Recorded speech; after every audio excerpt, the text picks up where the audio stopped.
इचलकरंजीकरांसाठी आनंदाची बातमी. आता आपल्या सेवेत दाखल झाले आहे एस्पारा आक्वा शुद्ध पेयजल. अत्याधुनिक तंत्रज्ञानासह शुद्ध पाण्याची खात्री. Microfiltration, dual media, RO membrane, ultraviolet शुद्ध यासह आपल्याकडे सिप किंग फ्रूट ज्यूसेसमध्ये Sip King fruit juice, spout pouch, fruit juice glass देखील उपलब्ध आहेत.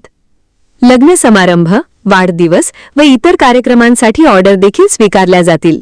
संपर्क राजू कित्तूर 9860615717, अशरफ पेंढारी 7034915717.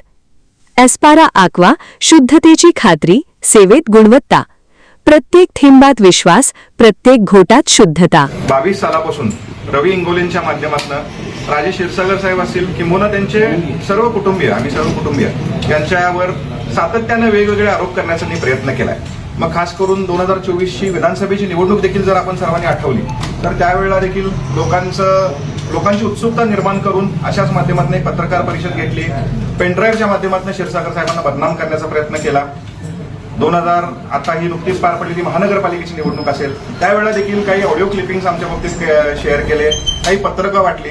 पण लोकांचा क्षीरसागर कुटुंबियांवर, क्षीरसागर साहेबांवर हा विश्वास आहे. आणि मग आज जे आमच्यावर जे आरोप झालेत ते नुकतेच झालेले आहेत, त्याचा मी काही कायदेतज्ञांशी बोलत आहे.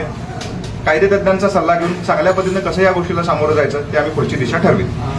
लोकप्रतिनिधींना अशा पद्धतीनं कसं जाणं योग्य आहे का, त्याला परवानगी आहे की नाही हा भाग त्यांनी वेगळा म्हणलाय. पण लोकप्रतिनिधी अशा पद्धतीनं जाणं योग्य नाही असं म्हणत आणखी कुटुंबियांवर टीका केली. बघा, राजकारणात अशा पद्धतीच्या टीका होत असतात आणि सातत्यानं जर एखादं ठरवलं असेल की दुसऱ्याला आपल्याला बदनामच करायचं तर अशा पद्धतीचे आरोप प्रत्यारोप होत राहतील. मला वाटत नाही त्याला फार ह्या बाबतीत मी एंटरटेन करणार आहे. काही कायदेतज्ञांचा सल्ला घेऊन मी भविष्य काळात त्यांना चांगल्या पद्धतीने उत्तर देईन. व्हिडिओमध्ये काय कंटेंट करून जोडण्यात आले असं मला वाटतं. अजून मी देखील तो व्हिडिओ बघितलेला नाही आहे. फोटो मला बघायला मिळाला होता पण मी व्हिडिओ बघितलेला नाही आहे. ज्यावेळेला मला व्हिडिओ दिसेल त्यावेळेला मी साधारणतः पूर्ण अभ्यास करीन. काही माझ्या AI इंटेलिजन्सच्या टीमबरोबर देखील मी त्याची चर्चा करीन आणि मग कशा पद्धतीने उत्तर द्यायचं त्यानंतर आम्ही ठरवेन. पण नैतिकता स्वीकारून आमदार राजेश क्षीरसागर यांनी राजीनामा द्यावा सगळ्या पत्रकार परिषदेमध्ये केली.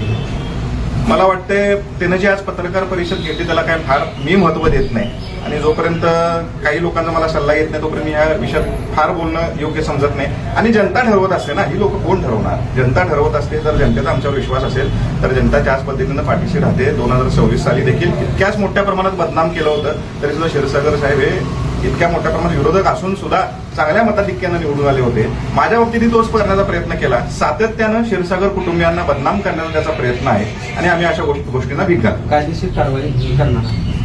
नक्कीच कायदेशीर कारवाई चांगल्या पद्धतीने आम्ही आज उपयोग करेल. सबस्क्राईब करा आणि परिसरातील ताज्या घडामोडी सर्वात आधी बघण्यासाठी बेल आयकॉन